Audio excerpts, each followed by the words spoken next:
What's going on, everyone? Welcome back to Across the Board, sponsored by MoneyBall Metrics. You have a bit of a modified Thursday team here today. You have myself, Alpha Dog Bets, here with my guy, Hefe, from Hefe Picks. Hefe, what's going on, bro?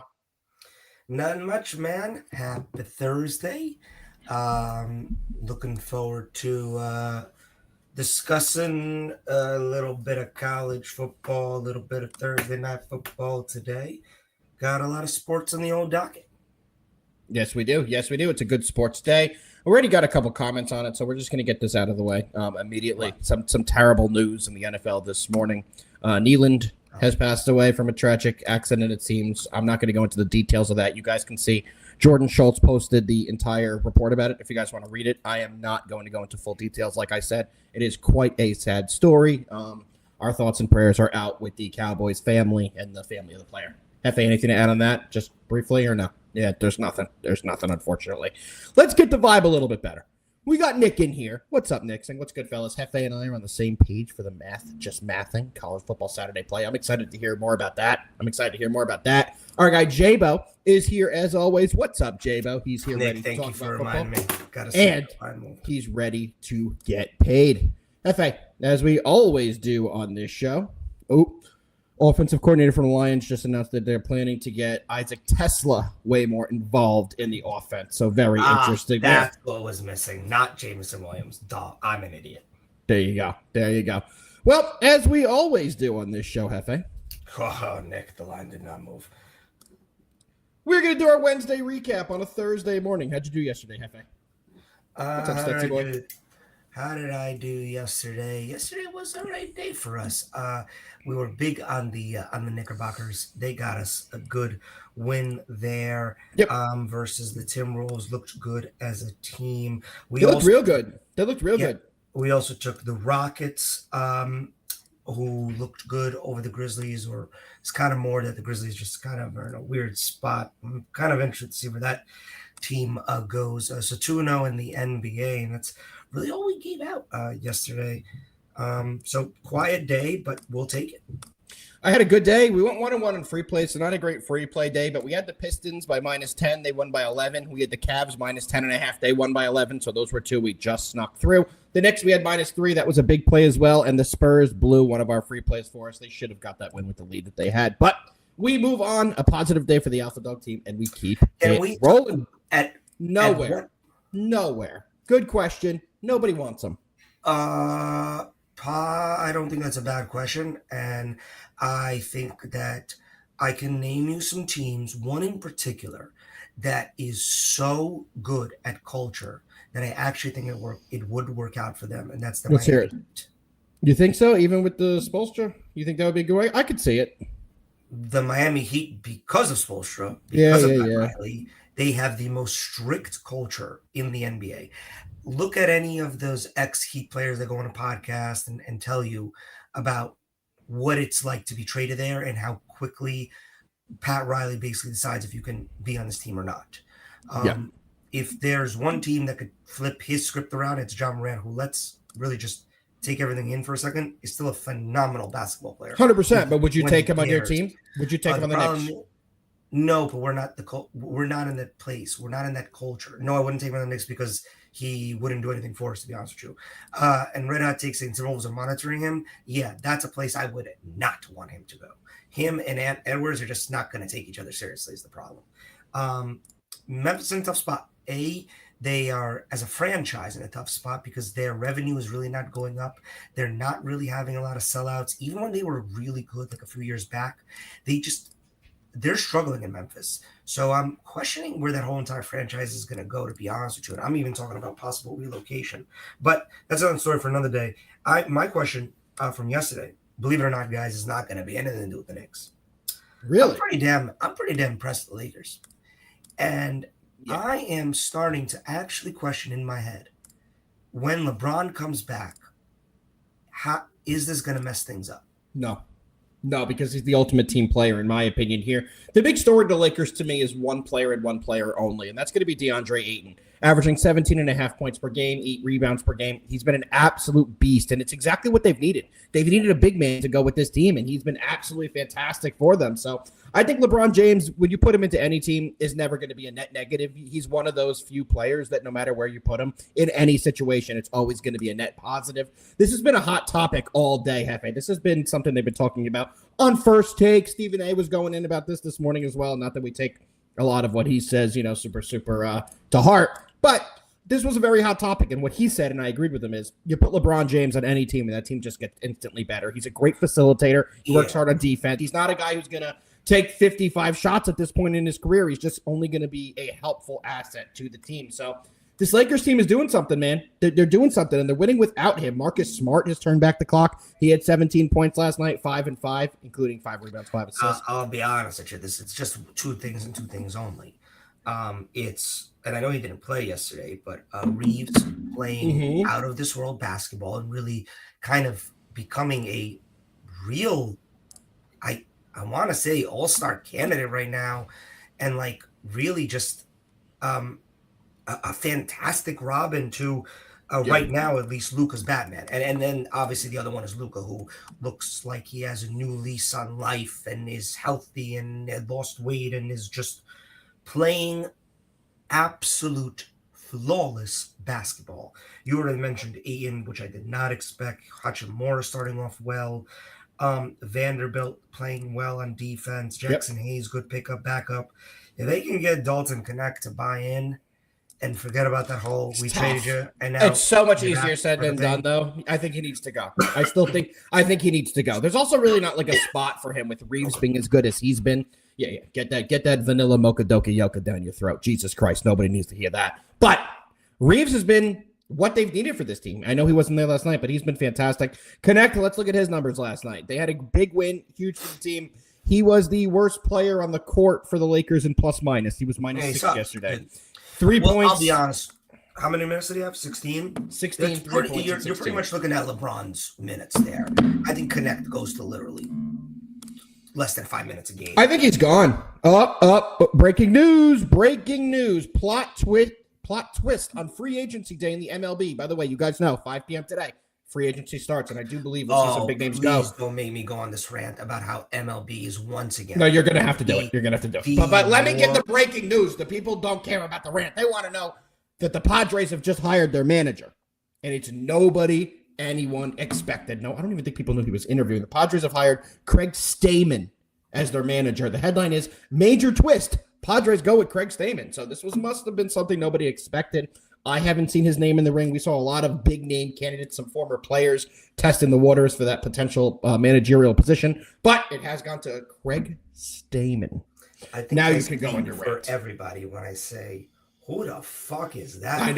I know. Anyway, more importantly, top comment is who? The MLB is such a poverty franchise. From just ridiculous rules that we went through all season long,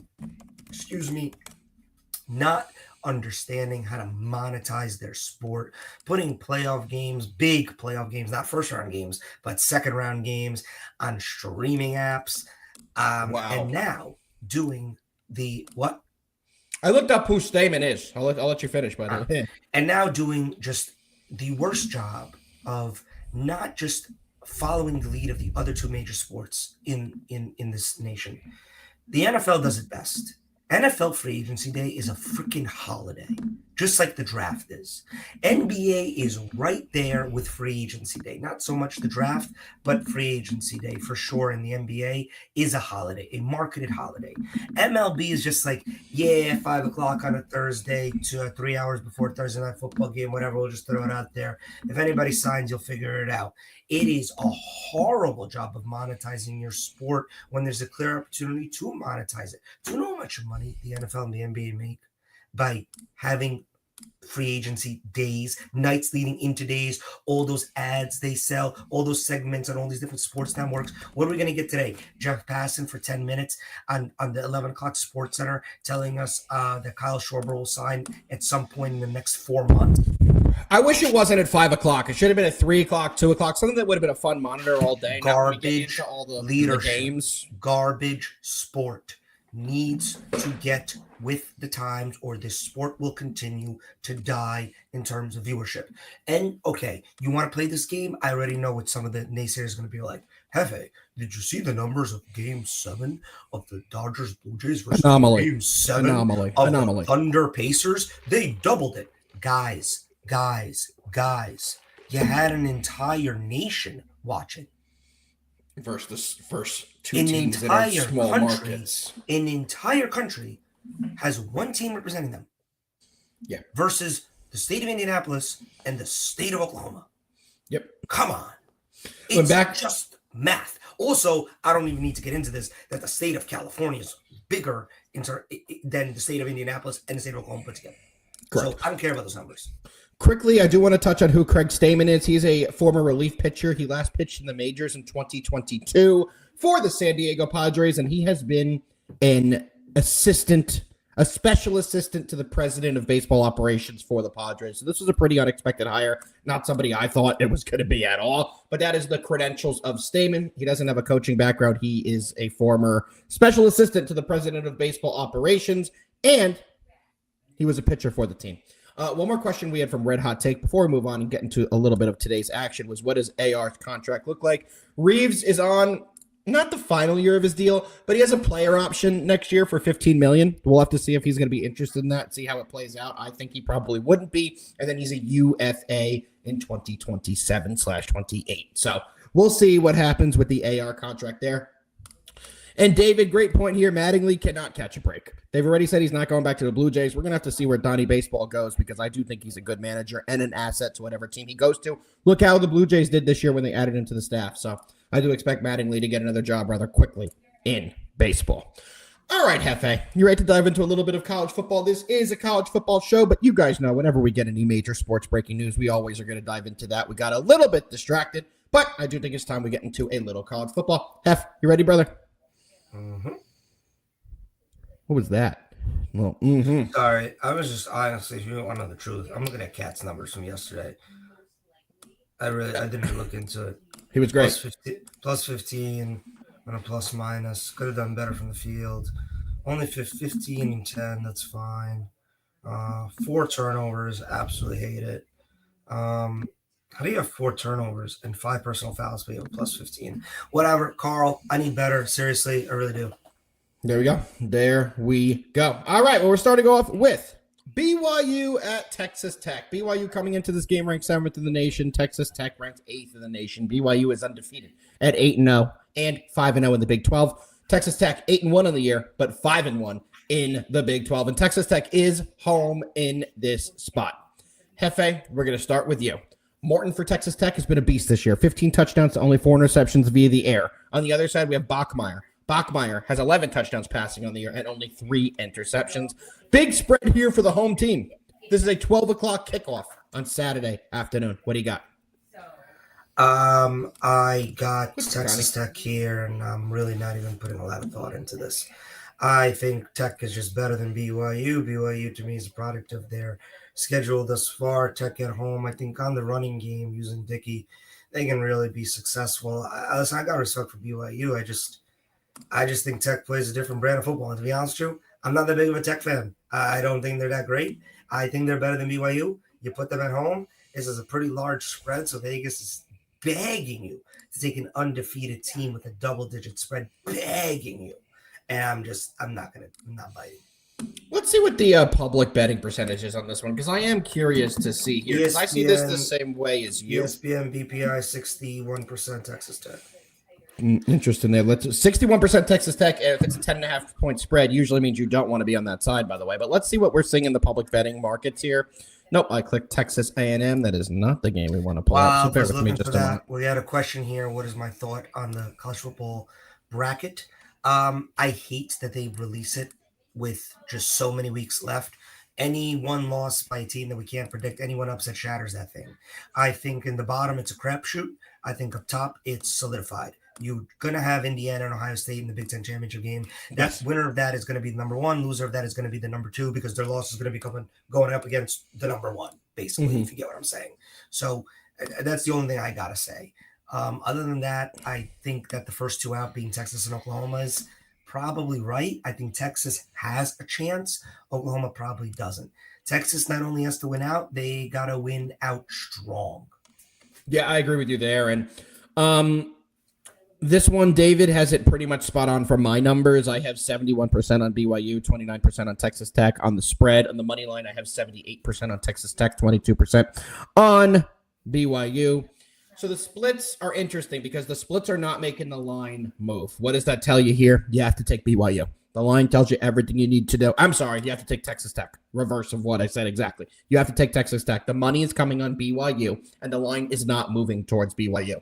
On every book, it does look like it's pretty consensus that it's around a 70-30 split in terms of BYU.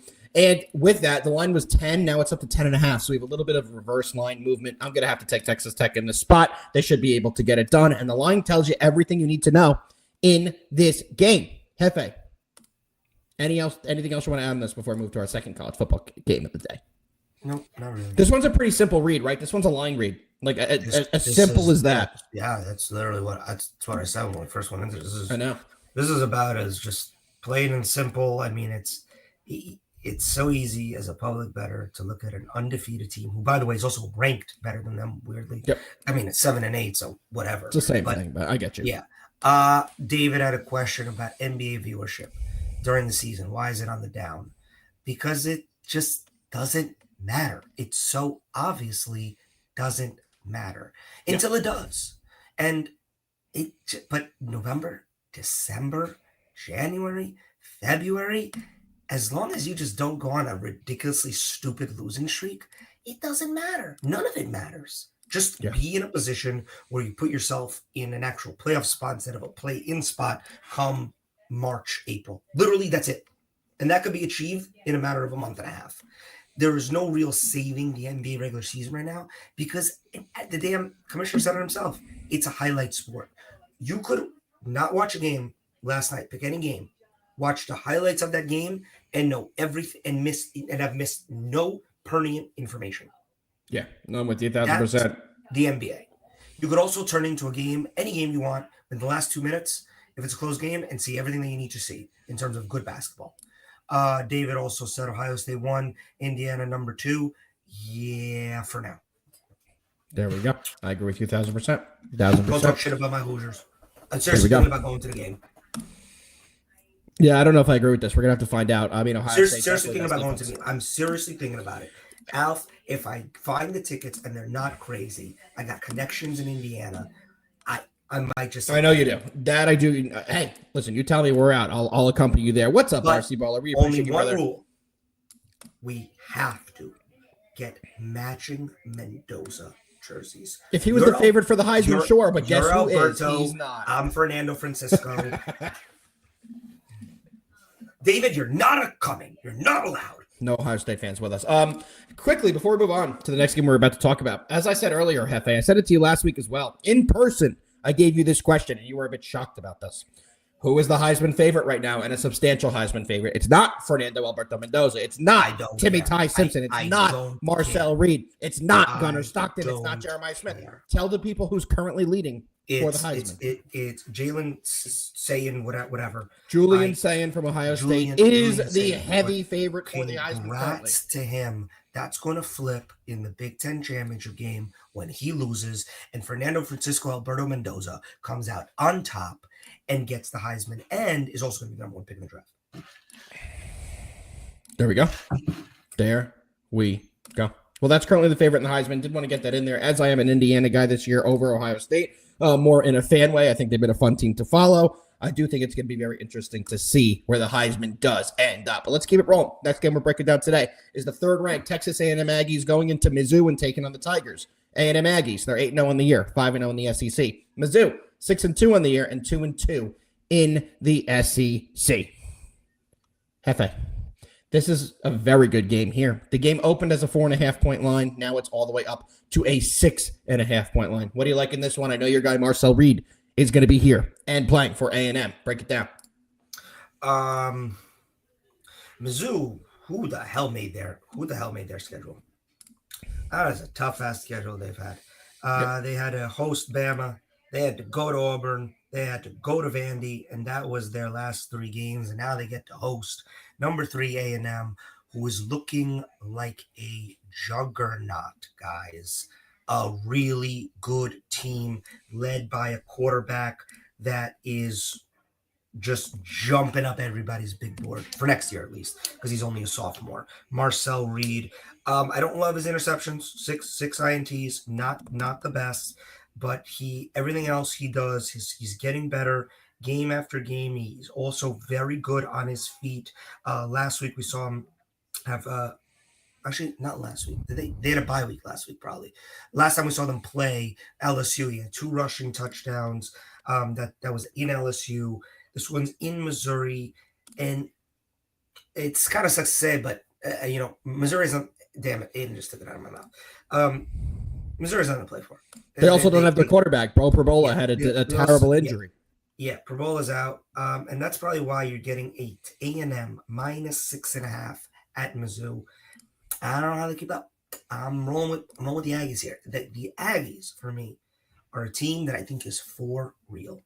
I am excited to see what they can do, and I'm especially excited to see who they will face in the SEC championship game, because at this point, they're in the front runner. They're the only undefeated left in the SEC.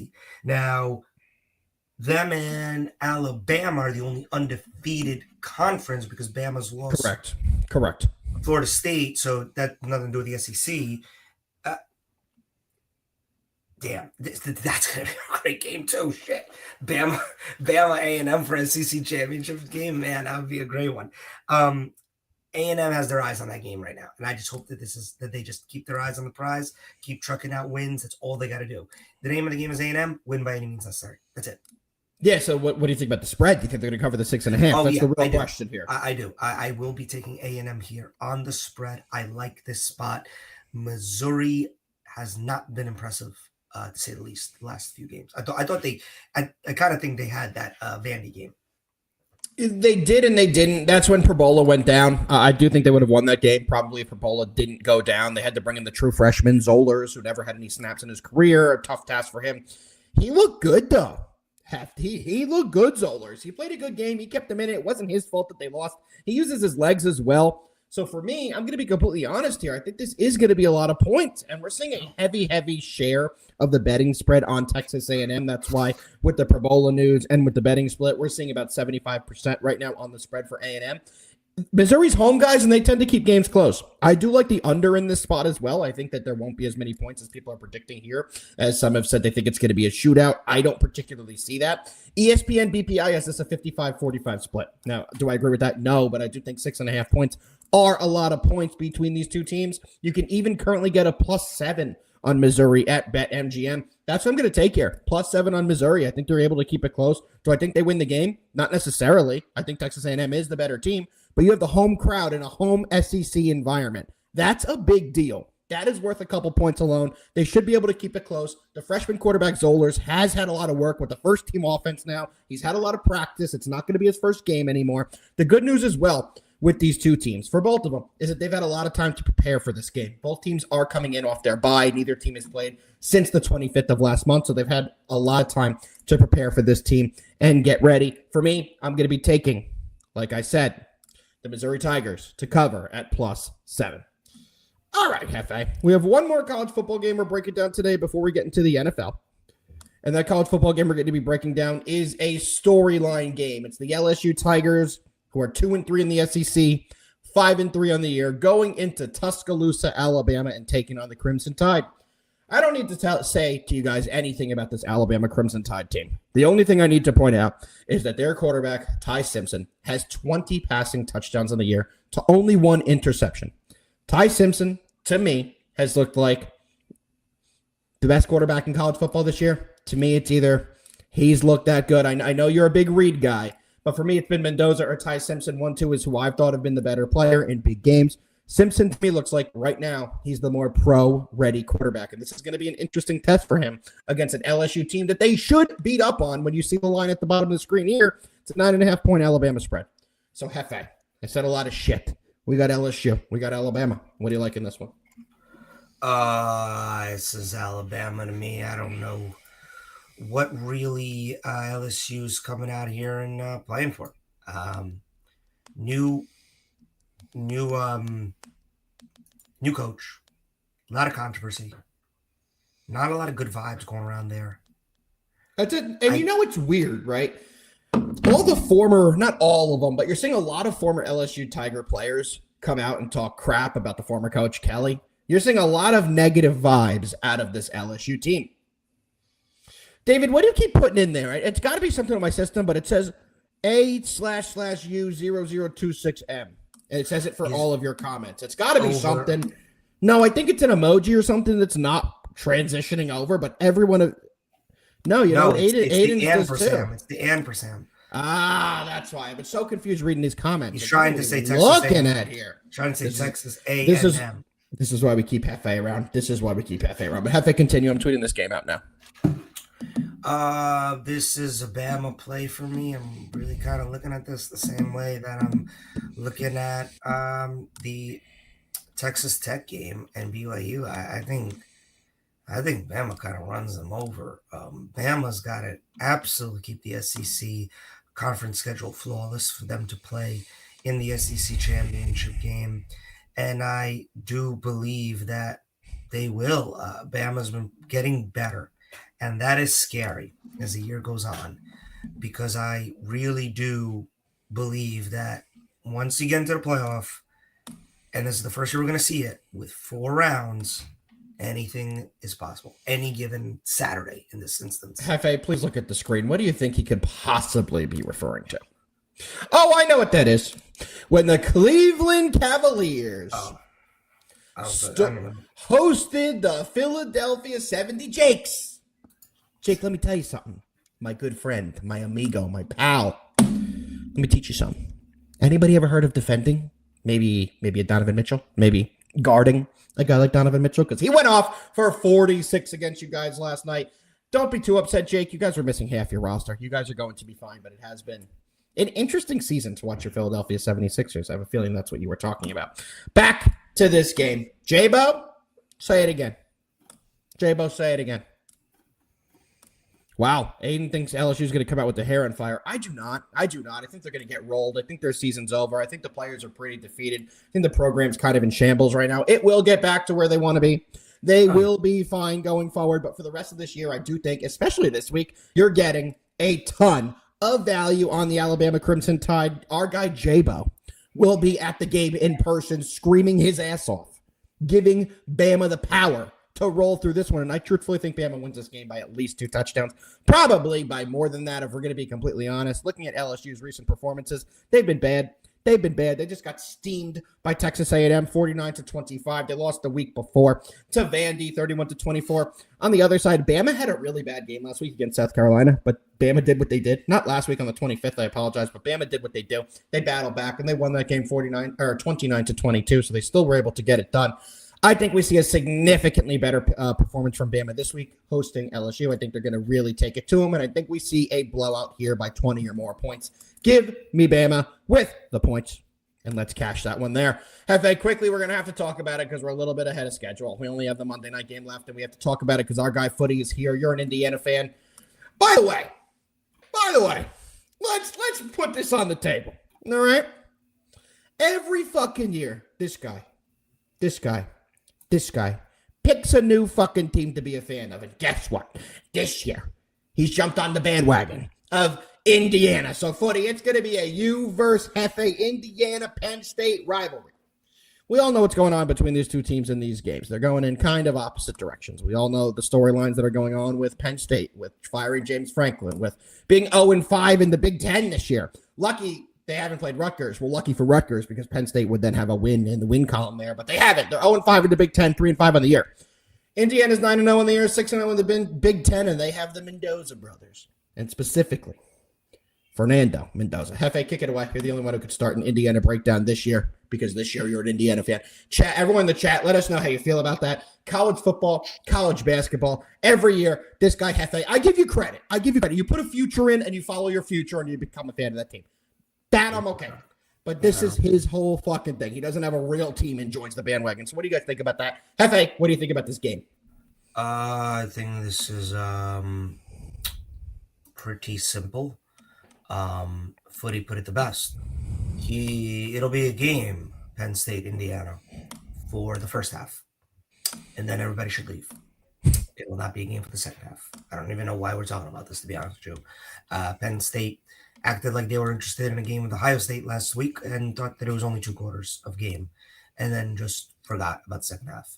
I think this will be a full game onslaught from Indiana, who is all gas, no break, don't care, will continue to keep scoring until there are triple zeros on the clock. I have nothing to say about Penn State because they are nothing to speak of right now, and Indiana's just not is a full speed train that is not going to get derailed by Penn freaking State. Could not agree more. Indiana by the spread, alt lines, whatever you want to take. Indiana's going to win this game by a lot of fucking points. I want to quickly look here at how Indiana has done against the spread this year. I feel like they've got to be a top 3 team in college football against the spread because every week they seem to run it up. Ha! No, that's just win-loss. Sorry, they're the only 9-0 team in college football. I got so excited. They're at the top of the list. Let's see here. Ohio State's actually the best team in the country at covering. They're 7-0-1, 100% cover rate. They did have a push, but they still call it a 100% cover rate. Let's see where Indiana is here. I'm scrolling down more than I thought I was going to have to. They're 6-3, 67% cover rate. That's still really good, but not exactly where I thought they were going to be. They're still top 40, but they're not where I thought they were going to be by far. All right, Hefe. Anything else you want to add about the college football slate? Any other games you want to talk about before we get into the Thursday night banger? Yes. You tell me. Yes. You tell me.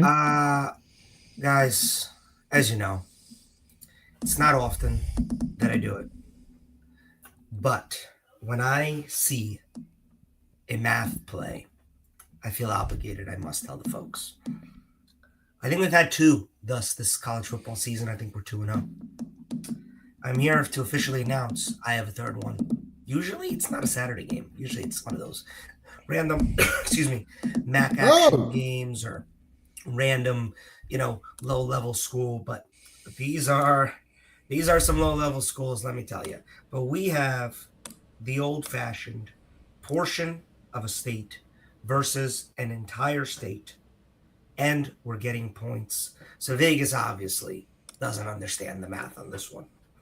And I am talking about the always spoken about, never forgotten, highly touted, probably biggest viewership for a game that's going to happen on Saturday. An ESPN U vehicle, so make sure you call your cable provider to make sure. It's a U vehicle. It's a U vehicle. Hope you don't have YouTube. Hope you don't got the YouTube. It's a U vehicle, people. Red alert. Get the ESPN Plus, get whatever you got to get. Call a friend to get a friend. Noon kickoff. We have the southern part of Mississippi. Might be Missouri. I'm not sure. No, it's Mississippi. They're not the Eagles. They're the Golden Eagles. Oh, Southern Miss. But let me tell you something. Southern Miss. Golden Eagles have only one weakness. Do you know what it is, Alf? Do you know what it is? Tyrannosaurus Rex. No, it's a red wolf. As in the state of Arkansas, red wolves. When you take in Arkansas, the entire state, all the red wolves in the entire state of Arkansas, and you put them against the southern part of Mississippi's Golden Eagles, the wolves kill them. And the red wolves are at home, and we're getting 4.5 points. Why? I don't know. I don't care. Arkansas State, red wolves, plus 4.5, system play, maths. The math does math. When the math is math, and the math is just math. And Hefe, I'll give you that. We're going for 3-0. All right. We're going to the NFL. We're here for what the people want. I mean, this isn't the game that people want. Let's be honest. Nobody's begging to watch the Raiders versus the Broncos tonight. But there's some interesting storylines and some good betting angles. And Hefe and I are prepared with side total picks and props for you guys. So here we go. Vegas Raiders, 2-6 on the year, 1-3 on the road. Denver Broncos, 7-2 on the year, 4-0 at home. Now, storyline, Geno Smith finally put together a good game last week. He finally had a big performance. They lost in overtime 30-29 to the Jaguars on a failed 2-point conversion, but they played a good game. Broncos last week had an interesting win against the Texans. The Texans lost C.J. Stroud in that game. They had to go to General Mills, Davis Mills in that one, and they kind of kept him in the game. Davis Mills kind of did a good job. And when you take a look at the scoring in this one, it was just field goal city. The Texans had 5 field goals. They were not able to find the end zone. On the other side, the Broncos had a huge comeback in that game. They won the fourth quarter 11-0 and won the game by 3. Hefe. This Raiders team sucks. There's like really no other nice way to put it. But 8.5 points is a lot of points in the National Football League, especially with a Broncos team that seems to have a quarterback issue, that seems to have an issue putting up points themselves. So I'm going to kick it over to you. We got the Raiders. We got the Broncos. What do you like in this one in terms of sides or totals? We'll get into props in just a little bit. I'll be honest with you. Kind of think, thank you. I kind of think this one is just kind of reminiscent of exactly what we saw last Thursday. I think the Broncos come in here and they win this one by double digits. I don't know what the Raiders are going to do other than pass the ball to Brock Bowers 75 times. And I got to think at some point they'll just lock him up with Surtain and somebody else. The Raiders' issue has been the Raiders' issue all year. They have a horrible offensive line and are struggling to involve their number 1 overall pick, Ashton Jeanty, in the offense, at least in a productive manner. On the defensive side, I think they are extremely talented, especially with Max Crosby. But I think this is going to be a game where Bo Nix is not going to really be asked to do too much. I kind of see this as a RJ Harv, J.K. Dobb type of a game. And if they can get them as the focal point of their offense, which I don't think will be too difficult, they should create they should create soft coverage for Bo Nix to find some wide receivers one-on-one, whether it's the speedster Franklin or his old reliable and Cortland Sutton. I think Ingram gets involved as well. I'm sure he had a touchdown last week, Ingram, right? He had a big game last week. I can't recall if last week. Last week was a super low-scoring game. I know. But let's see here. Somebody had it for them. Let me pull it up. It might have been 2 weeks ago against Dallas. He had his touchdown. But Ingram's been Harv had the touchdown. It was at Harv any rate, Sutton. I think RJ Harvey is getting a little more involved in the Broncos offense as the weeks go on. Not to say that JK, by the way, is certainly still out. Yeah, not to say that JK is not. I honestly kind of like RJ Harvey. Well, he's getting the passing targets. He's getting the passing game, and that's where he's been a bigger factor. I also like taking the Broncos in a teaser. You can get them at a 2.5, which is under the key line of 3, pairing them up with one of many spots on Sunday slate that I think is pretty solid. But I look at this just like I looked at the Ravens game last Thursday. I think the Broncos blow them out at home. Raiders just traded away their number 1, at least on paper, wide receiver. And all they have, and listen, he's amazing, is Brock Bowers. And Jeanty, but is anyone impressed with Jeanty, or is it more very disappointed? I'm not going to judge him running behind one of the more. I agree to that. But he also hasn't been great. Like, we've seen a lot of running backs perform with bad offensive lines. He's a rookie. We're still going to give him time. I'm not ready to call him a bust, but his 3 touchdowns on the year rushing. I mean, he has 485 rushing yards. He has not been ideal. Geno Smith has been a turnover machine. However, last week he kind of got it going. They didn't have Jacoby Myers there either, and he kind of got it going. So you have to kind of take that into account. I'm targeting the Broncos on this side as well, Hefe. I'm not fully sure if I'm going to parlay them and take them with someone else, or if I'm going to take a first half play, something of the sort. 8.5 scares me a little bit. You're confident taking the 8.5? Yeah, I'll be honest with you. I think I'm pretty confident in taking the 8.5, but this is also a spot for me where I do believe there are spots on Sunday that you can parlay, tease them with. I think anytime in a teaser, I look for 2 things. Can I get under the key number of 3? And I will never lose value by going through the 0. Well, let's go through a teaser here, because that's fitting your mold here. You can get them at a 2.5. Well, yeah, that's what exactly. I'm saying. So what are you looking to partner them with? Oh, okay. You want me to say that? No problem. I have a couple options. I know who you're taking. Oh, yes. A little road dog. Going to make them a little plus 11.5. I get it. I need to know what you're talking about. The New York Football Giants?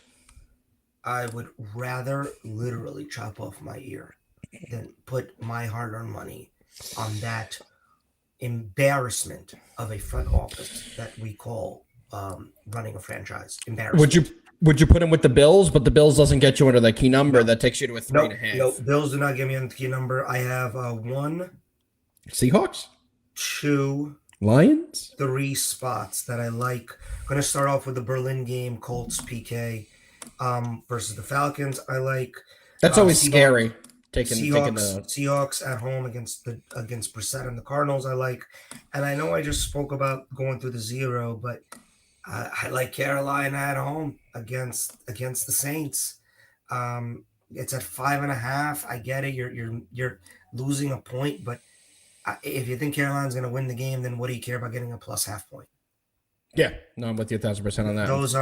Those are my 3 stats. That's a crazy stat. That's a great one. I got a better one for you. Lions are 12-0 against the spread in their last 12 games following a loss. Wow, you have any more any heifer nuggets for the people? No, but that's a pretty public knowledge, which makes me a little worried. I do believe because that number, and come Sunday, that number is going to be blown up everywhere over Twitter. I think the line's going to become super duper public. I actually got them at 7.5 earlier in the week. They're up to 8.5 now. And I think that keeps ballooning. And at some point, there's going to be value on Washington. I think Detroit wins this game. I just kind of don't think they cover. Yeah, well, we'll go over all those tomorrow as well on the NFL show. So make sure you guys are tuned in for all the NFL breakdown. Hefe, total in this game. What would you take? Because I'll be short and sweet. The under was something I would take. The under is what I'm looking at. But 42.5 is so low. It is so incredibly low. All you got to have is basically 2 stupid touchdowns. That correct. Broken coverage type of crap, and this is shot. I think it's so low that I can't take it. I would agree. That's why I'm looking for a way to play the Broncos side. I may end up being on their -8.5. Make sure you guys stay tuned to both of our pages. I'm sure we'll both have free plays out on this game on either a spread or a total. Hefe, let's turn to the props world. Anything you're looking about this one? And you know I have a 2x2 already cooked up. You want to do that thing where you try and guess it? I mean, you'd be crazy not to put Bowers in it. Correct. And I don't know. Are you going to go Ingram? No. Probably JK. No. Troy Franklin? Yes. Yeah.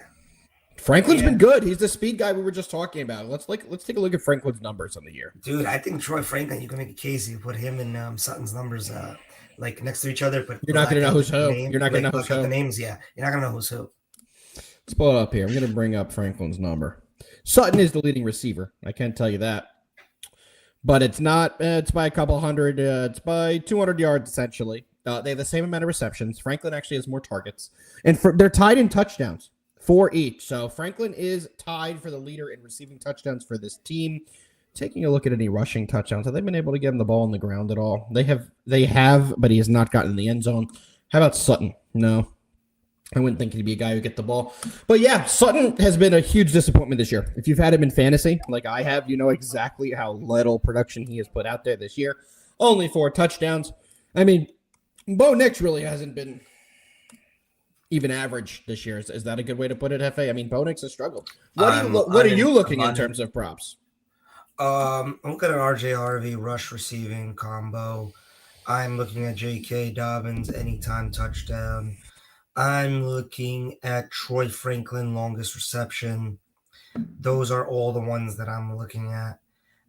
Troy Franklin longest reception, 20.5 yards is very intriguing for me. I think I like that one the most. I don't know. I have so tossed up between JK and Harv back there in that backfield. J.K. Dobbins anytime touchdown, it's kind of terrible odds. I kind of want to roll with Harvey at plus 220. It feels like every time you don't believe in Harv as well, by the way, that he comes through. Am I correct in that assessment there? Yeah, pretty much. And Harvey rush plus receiving over under at 45.5 is like just so nice. I really do like it. I'm with that. And I pulled up on the screen our partners over at BetQL, guys. Take a look at what they have. With our promo code GetBet4, you can get 15% off any package with BetQL. So check them out. We won our BetQL basketball pick last night. We're going to look at what they have today on this game. I was interested to see what they have it on. And they really are heavy on either side. They are a 1-star advantage on the Raiders. And you can see here, guys, they have this game projected as the Broncos scoring 27 points, the Raiders at 18.5 points. Projected win percentage, 83% for the Broncos. So if you want to target a teaser or in a parlay spot, they're fairly confident on that. J-Bo, you like Broncos minus 4.5. You can see the first half score predictions here. They have it at exactly 4.5 as well. They have their win percentage at 77% to be leading. My biggest thing when I look at this is I like to look at their bottom grades. You can see there are the 3 bottom grades at the bottom of the screen in the middle of it there. The team grade, the offense grade, and the defense grade.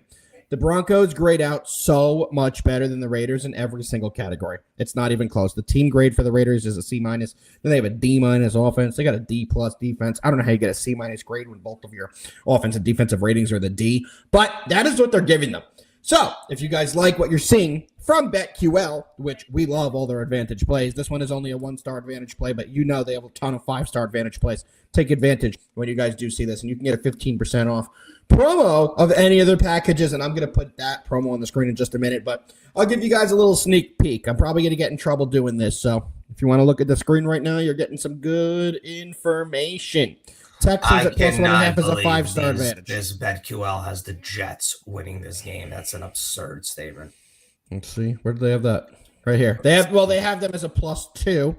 Let's see what they have. The Jets favored by 1 point. They have the Jets favored by 1 point. You can see the reasons here. That's absolutely hilarious.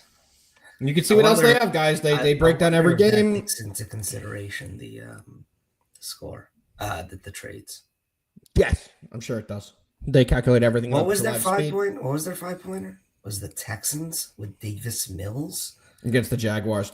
I kind of understand that one too. Everyone is expecting the Jags to blow them out, and I think the Texans' defense is so much better. And you can see here, defense grade A+ for the Texans. I think that's going to be the big advantage here. They have the home field advantage. They're a better overall team. They're still giving their offense a better ranking, even when they have General Mills in the lineup. So I like that one. You can see the public betting here. It's really cool to BetQL out. They really show you everything. I just mumbled my words, so I apologize if you heard that terrible pronunciation. But you can see here the public betting percentages, which is great information as well. I'm a big fan of having that. And you guys can see all the ones they have. So guaranteed tomorrow, guys, you know, we're going to be back on the air, and we're going to be going over all the games with BetQL. So you'll see more of this action as we go tomorrow. Hefe, anything else you want to add on the Thursday Night Football game?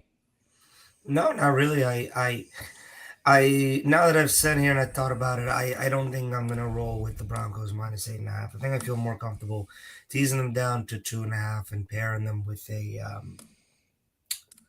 probably Seahawks. There you go. There we go. All right, Hef, let's move right along to our best bets for Thursday, November 6th. As you guys know, best bets are not brought to you by the two of us on this screen. Best bets are brought to you by our good friends at Funded Stake. Funded Stake is a fantastic company where you can take one of their challenges, pass one of their challenges, and get funded to use their money to bet with and keep a portion of the returns. Hefe, what's better than gambling with someone else's money and keeping a portion of the returns? Oh, by the way, do you want to see these? You want to see the football cards I got yesterday? Why not, people? Why not? I figured you'd be so excited to see them. We have a rookie Roma Dunze. Wow. Everybody calm down. Nobody freak out. We got a rookie Kalen Balak. Oh my God. And then you'll be super excited about this one. You'll be super excited about this one. You know how I'll feel when I show you these two cards. We have a numbered Caleb Williams rookie. You know, that's my favorite player. Oh, wow. That's going to be worth $1 million. And we've got another numbered Caleb Williams rookie card. Ask me why we went into that. Because I got mailed a pack from somebody. Opened it this morning. And those are the guys I had in there. So just wanted to put that out there. Anybody wants any of these garbage fucking players or cards? I'm not a Caleb Williams guy. You let me know. Maybe I'll give them to you. All right, Hef. Let's go into our best bets, and you don't want to hear it for just the two of us. Let's listen to JD's cousin Derek break down Funded Stake. FundedStake.io, the ultimate platform for sports traders looking to unlock their potential without risking their own money. We're here to help you transform your sports betting skills into a profitable and sustainable business. Whether you're a seasoned pro or just starting out, Funded Stake gives you the tools tools and capital to scale your success. Here's how it works. 1. Choose your account. Pick an account size that fits your needs, starting from $1,000 all the way up to $50,000. Your journey starts here. 2. Take the challenge. Hit the profit target while sticking to our risk management rules. For example, with a $10,000 account, aim for $3,300 in profit, place a minimum of 25 sports bets, and maintain the required daily and total loss limits. 3. Get funded. Once you pass the challenge, we'll provide the capital for you to trade. You can keep up to 80% of your profits while we take on all the financial risks. At fundedstake.io, you'll benefit from a fully personalized dashboard where you can monitor your trades, track your challenge progress, and place real-time bets on all major sports leagues. Our platform is built for transparency, ease of use, and performance. With fundedstake.io, you can focus on winning and scaling your success while we cover the risks. No financial stress, just growth and profits. Fundedstake.io. Bet smarter, scale faster, win bigger. Bet smarter. Scale faster, win bigger. Check out our good friends over at Funded Stake. Nick Fleming here, our guy NP, is putting in their no touchdown score at plus 8,000. I've actually seen that in a few places today. Not a horrible bet with those odds. I think there is value on those odds. So good find there, my guy Nick. All right, let's go over to Funded Stake. Let's put in our best bets of the day. And by the way, the boss isn't here today, Hefe. So I mean, you want to take a look at a little hamburger? You want to take a look at it's changing on us. That must have been yesterday with the burger. We got the Hoffenheim versus Freiburg, French Freiburg versus the Hoffs. We got Rayos, Volcanoes versus Lecce Poznan. Rayos. Oh, we got Dubai versus Hapoel Tel Aviv. That's got to be a big game. Is that basketball? Wow. Yeah. Euro basketball. Interesting. Yeah, it's a big game. What would you like to take in the Troy Mississippi Valley State women's basketball? By the way, do you think Mississippi State women are just as bad as the men? Because that's the worst program. Yes. Troy, I'm sure, is not a great college basketball program for men or women. They're favored by 37.5. So good to see Mississippi Valley State is just as garbage in women's basketball as they are in men's basketball. But let's go over, Hefe. What do you want your best bet to be today? I'm assuming it's going to be in college football. For today? It could be for the Saturday slate. It's obviously going to be in college football. Type in these words in all caps. Red Wolves. No, there's nothing red. Okay, delete it. Start with Wolves.